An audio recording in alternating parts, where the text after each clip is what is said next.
Wednesday Night Live Senior Takeover Edition. We're so happy you're here, and we want you to leave your favorite emoji down that represents like how you're feeling right now, so that we can see a little glimpse of your emotions right now. We're here with Melissa. Hey, Melissa. Hey. Yeah, Kyra, hey, so I have a question for you. How's it been going? Like, I haven't seen your face in a while. I mean, in person. Yeah, I mean, it's been going pretty well. I went back to work, so I've been doing lots of that. But lots of time at home with mom. How about you, Melissa?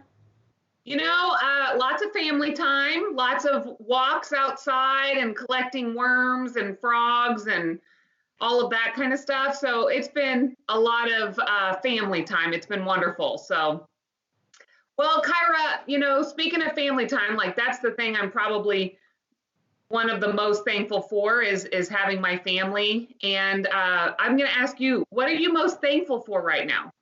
I think what I'm most thankful for is the time I've got to spend with my mom throughout this, because before the quarantine and everything, I was go, go, go. I was going from this activity to this activity, and I barely saw her. And so now I get to spend these last couple months of being at home as a high schooler, and before I go out to college, to just spend time with her and really just dive deep into our relationship. And I feel like that's the best part, is like being able to be here with her during these months and not having to jump from this sport to this activity to work. And I think that's the best part and what I'm most grateful for right now. That is so awesome. I love that, especially because you're a senior. You have such a short amount of time, before all the college stuff starts or the post-graduation stuff. So speaking of thankful, we had some seniors hold up some thankful signs and talk to them. So let's go ahead and hit that video now. Oh, hey there, Westside.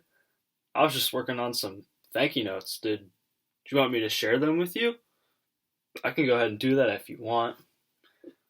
Okay. Thank you, Cone, that my dog wears, for providing endless family entertainment. Thank you, Hat, for hiding my hair that needs to be cut badly. Thank you, Office Chair, for letting me do this.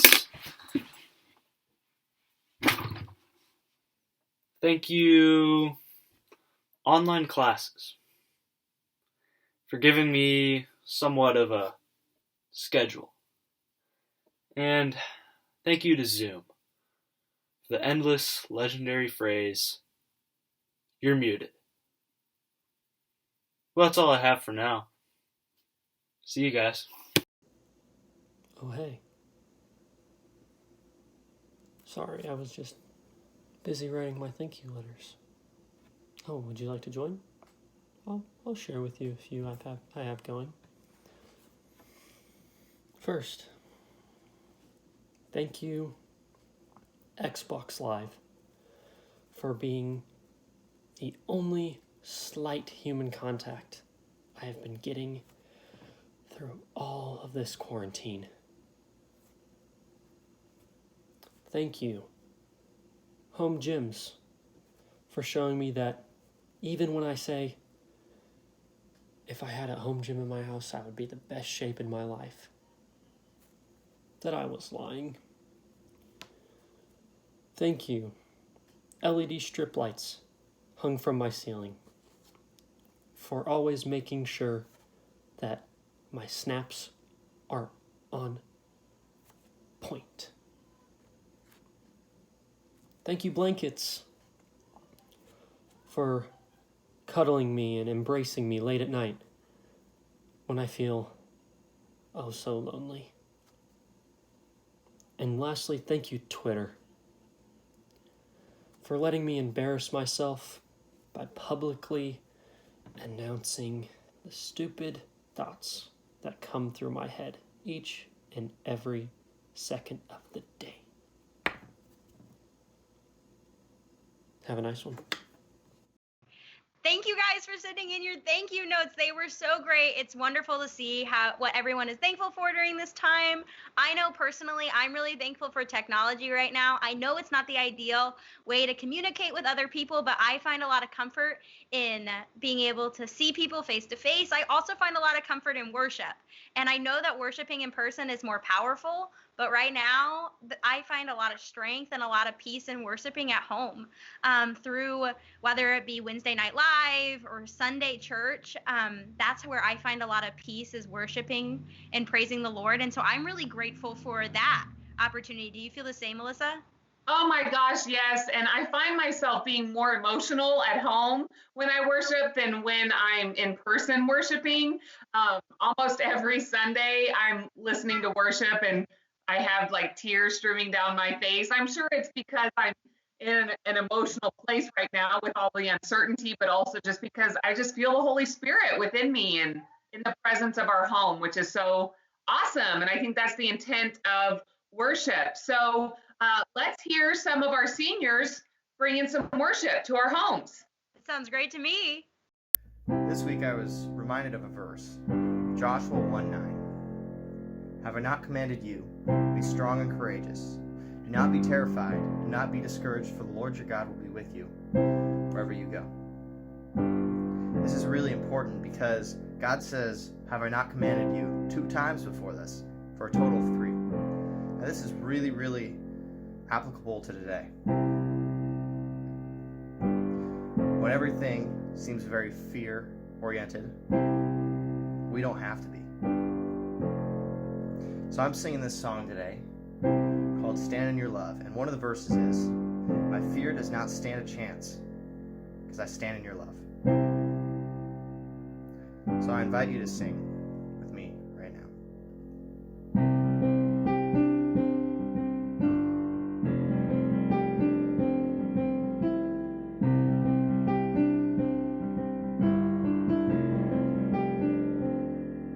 When darkness tries to roll over my bones, when sorrow comes to steal the joy I own, when brokenness and pain is all I know, oh, I won't be shaken. No, I won't be shaken. My fear doesn't stand a chance when I stand in your love. My fear doesn't stand a chance when I stand in your love. My fear doesn't stand a chance when I stand in your love.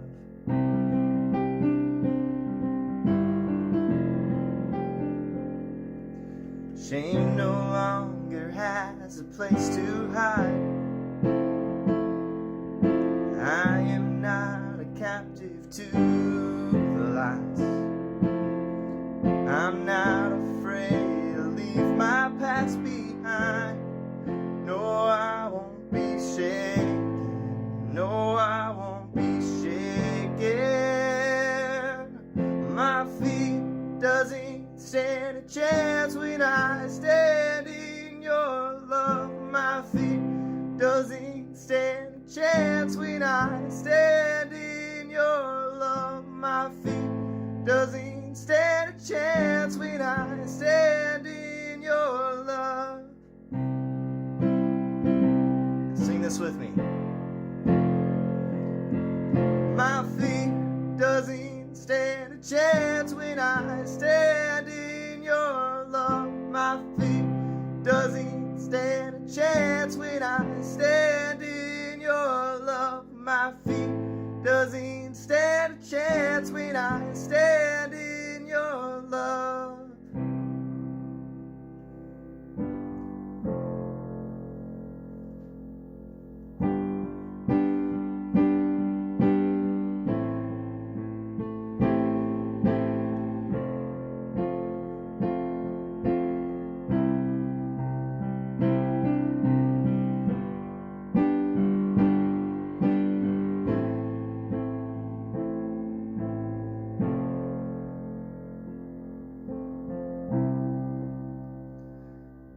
There's power that can break off every chain.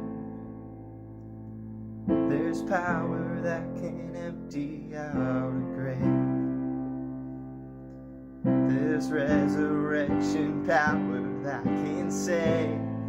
There's power in your name. There's power in your name.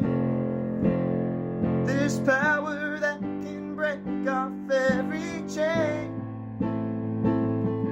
There's power that can empty out a grave. There's resurrection power that can save. There's power in your name. There's power in your name. My fear doesn't stand a chance when I stand in your love. My fear doesn't stand a chance when I stand in your love. My fear doesn't stand a chance when I stand in your love. Sing that one more time. My fear doesn't stand a chance when I stand in your love. My fear doesn't stand a chance when I stand in your love. My fear doesn't stand a chance when I stand in your love. Dear Jesus, we know that when we stand in your love is power. Your love is mighty. Your love is strong. So as we go into the rest of life, really, I pray that we would be strong and courageous in you. Amen.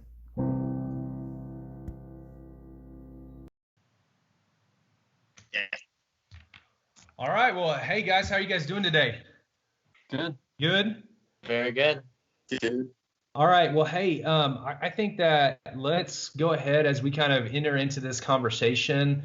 Let's just remember the girls set the bar really here, so let's not take it down here. I'm just joking. You guys are awesome. You guys are some of my favorite people in the world. But let's just go ahead and introduce yourself and what school you go to or you're graduating from, I guess, really is to say it. So let's start. Whoever wants to jump in. Yeah, I mean, I'm Andrew. I was or kind of is a senior at Mill Valley High School. Next year I'm going to K-State to study secondary education, if that happens, but those are the plans. It's been a good year, but we'll see what happens next. Right. Yeah, totally. Well, I'm Jack James, and I go to DeSoto High School. I'm graduating from DeSoto High School, and I'm planning on going to Mid-American Nazarene University in the fall. What are you studying, Jack? What are you going to be studying? Worship art. Worship art. Yeah. Awesome. That's the plan. And last but not least, me. Yes. I'm Colton Jones. I go to DeSoto High School as well. Or, like Andrew said, kind of went, but finishing up there. And I'm going to Johnson County Community College in the fall. I'm really looking forward to that. Nice. So we got some K-State. We got some people staying around town. I'm sure we got people that are going to KU and whatever other college that they might be going to. Hey, listen, man, I know senior year probably hasn't. I mean, it was probably going okay, and then all of a sudden it just like switched up on you guys pretty quickly in the blink of an eye. And the way you guys, I mean, I'll echo what Becca said last week. The way that you guys are handling it as seniors, it's just been a privilege to just sit back and watch you guys and how you're handling it in a way I believe that Jesus would handle the situation. And so we just got a couple of questions for you guys. Just have a conversation about. So the first one is this. As you guys have begun to think about your whole world and life in high school, what's the biggest lesson you've learned in high school? For me, high school kind of started kind of rough. It was kind of a lot of ups and downs with friends, and there's a lot of changes going on, and I felt pretty vulnerable at the start. But as I really just dove in with Westside and dove in, with my spiritual journey. I learned a lot what's spoken in Psalm 23. If really it's specifically in verse 4, it talks about, even though I walk through the valley of the shadow of death, I shall fear no evil, for you are with me. Your rod and your staff, they comfort me. And what that really taught me is that, God's got my back no matter what situation I'm in. And it's kind of, that's something I've memorized and something I've really stuck with for quite a while. And I think that's really what's gotten me through this whole, I don't have a senior year. I have to wait to graduate. I don't even know what life's going to look like going into K-State. Yeah. So, even though I'm in a really dark time, even though I'm in that valley that I don't really know what's going to happen, I do know that God's right behind me. He's got his rod and his staff, and he's going to guide me, and he's going to fend off all those little things that are going to scare me, or the things that, I just don't know how to handle them.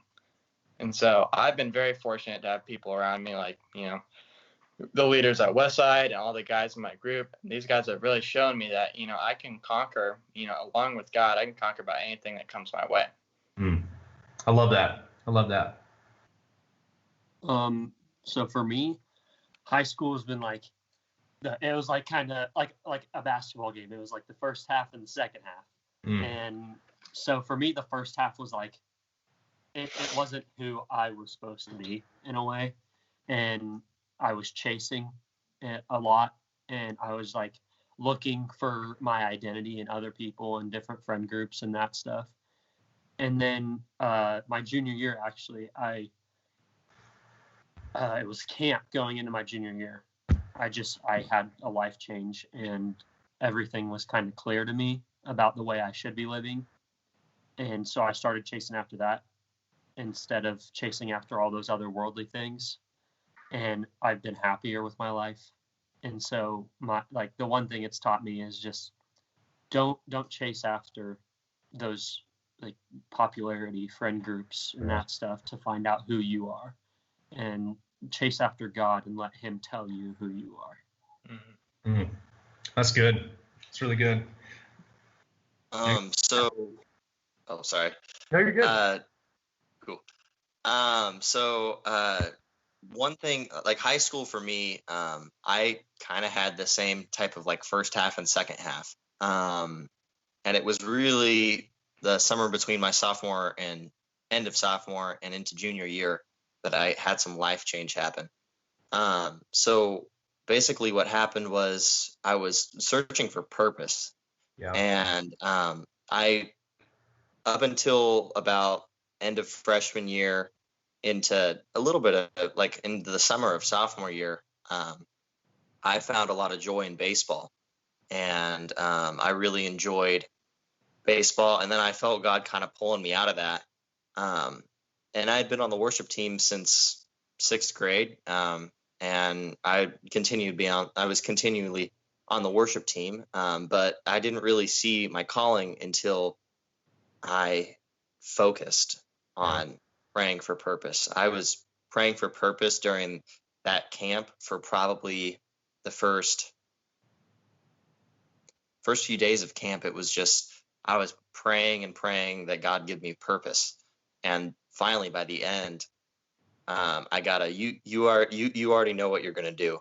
And I kind of like made me sit back and go, okay, like I'm going to be a worship leader. I've been in this and I know how I can serve God. So the next 2 years have been kind of a roller coaster ride for me. I started learning guitar and trying to, instead of as like a pianist, kind of sitting back, I tried to kind of move forward a little bit and start leading. Yeah. So that's a cool experience for me. Yeah. So, by listening to all three of you, like seems like, hey, there's kind of this progression that happened and over time. So, maybe the biggest encouragement for middle school, high schoolers is like, hey, if you're not where you guys are at, like there is hope to keep looking to Jesus, and he will eventually show you the purpose that he has for you in life. What's one of your favorite, like if you were to go, I know Andrew, you like shared Psalm 23 verse 4. I love that verse. If there was one verse in the Bible that you kind of like sticks out to you, right now, what would it be that you'd like to share? Yeah. So it's maybe like your favorite Bible verse. So Yeah, you don't have to raise for your hand. me, We're not in school. Like, go ahead, Jeff. yeah, go ahead. Mine would be Joshua 1:9. Yeah. And it's, I have not forsaken you. Be strong and courageous. Do not be terrified. Do not be discouraged. For the Lord your God will be with you wherever you go. And I actually remember this verse from when I did Bible quizzing. And we used to sing the songs, I have not forsaken you, be strong, like that. And that verse has stuck with me. Anytime I'm at my worst, a lot of times God will put that verse into my mind, and that'll keep me going. Because I know that I can be strong and courageous with God, because He's stronger and more courageous than I could ever be. Right. So that's one of the verses that has stuck with me. I love that. I love that. Colton, what about you, man? You know, for me, it's like, I know like the cliche verses, Philippians 4:13.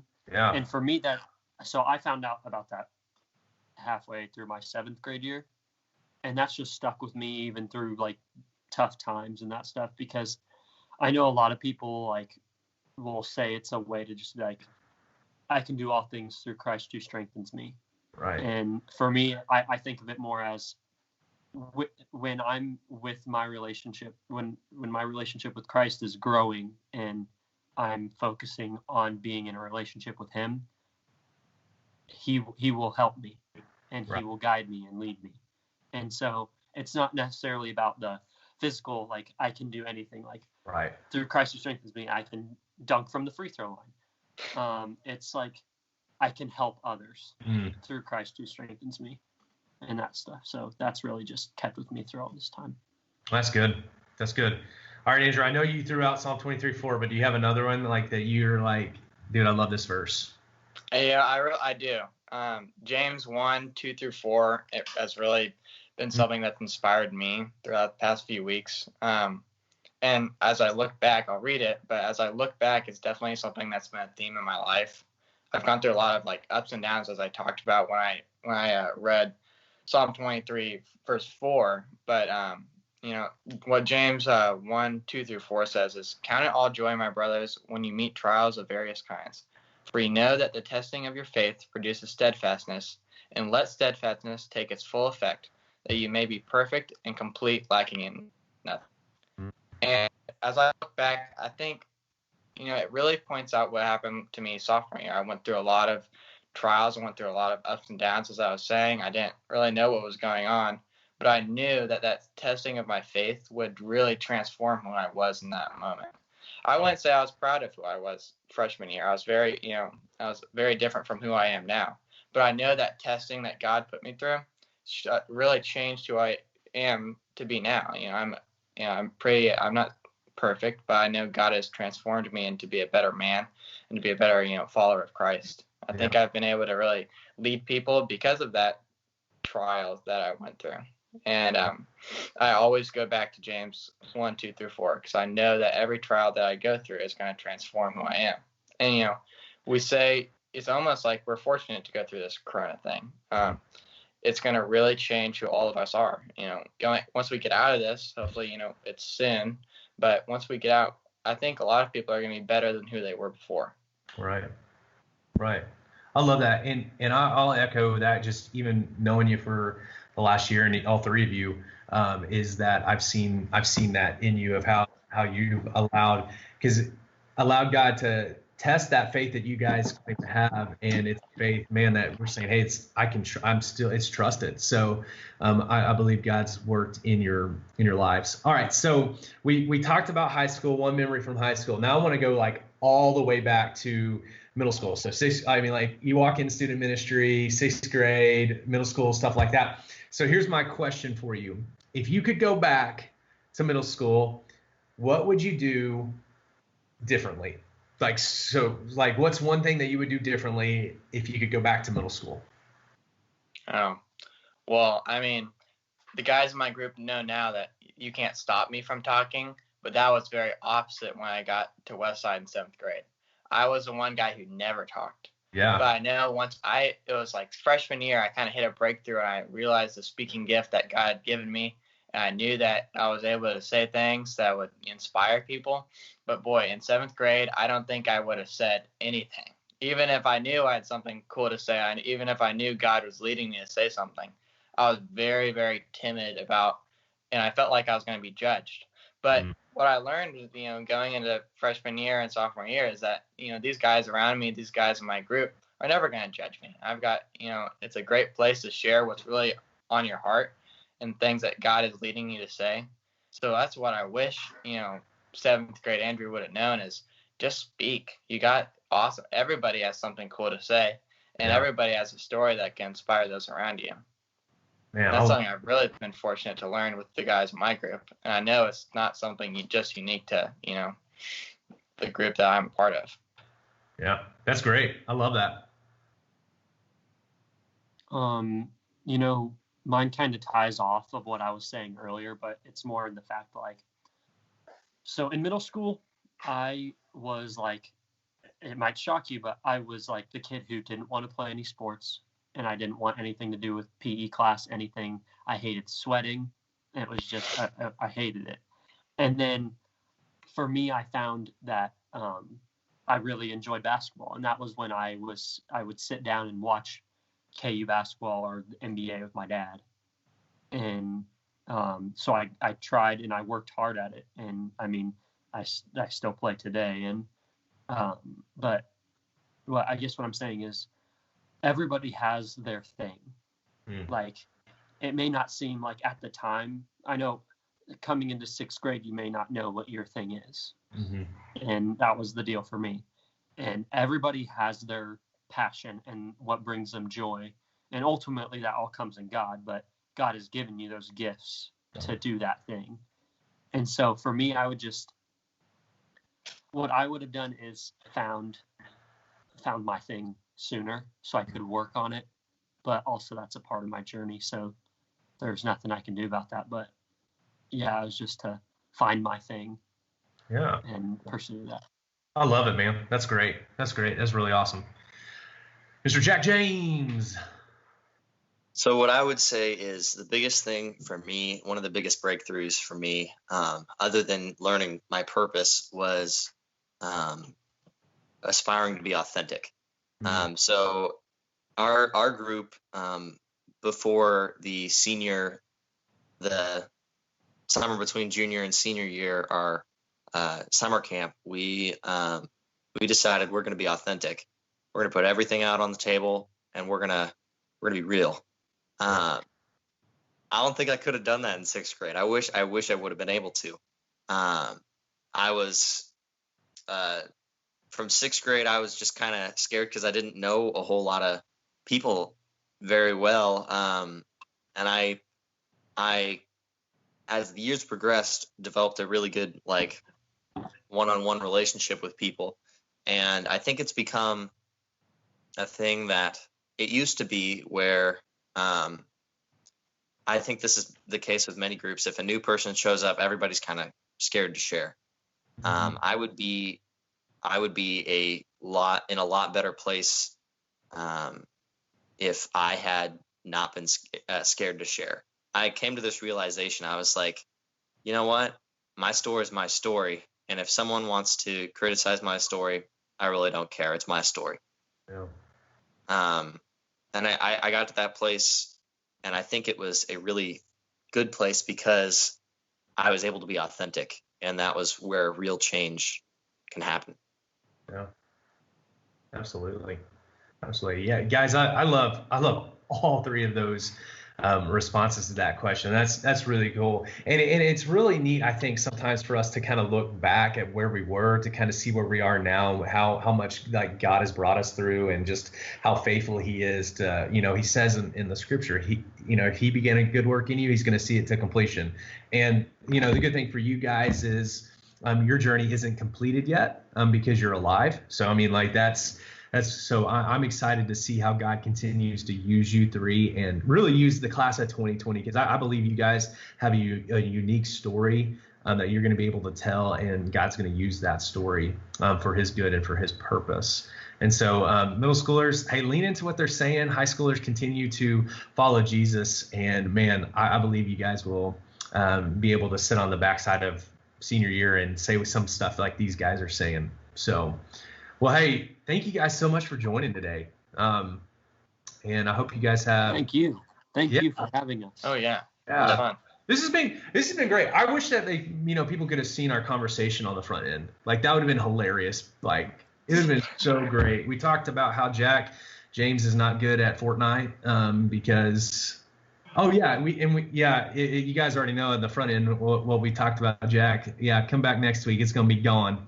So it's all good. Hey, I appreciate you guys and love you, and I'm proud of you. Thank you. Peace. Bye. Peace. All right, cool. Thank you so much, seniors. I mean, I just love that. I love the conversations that take place and those discussions. I know they take place in small group time, but it's so nice to hear you guys live having those conversations online with Becca. So I really appreciate that. I would really like all of you to give a word of encouragement or some sort of appropriate advice to our seniors in the comments section. So go ahead and do that now. Kyra, what do you have left to say? I just want to say thank you so much for joining us tonight. We also want to say that we are still giving away that gift card, and the person who won it's going to be down below right now. So go look at the comments to see who won. And I just want to encourage you guys to stay joyful during this time and just keep looking at the positive, because God is good even in the midst of a storm. Yes, that's so good. Thank you so much, guys. Bye. Guys. That was good, Kyra. Thanks.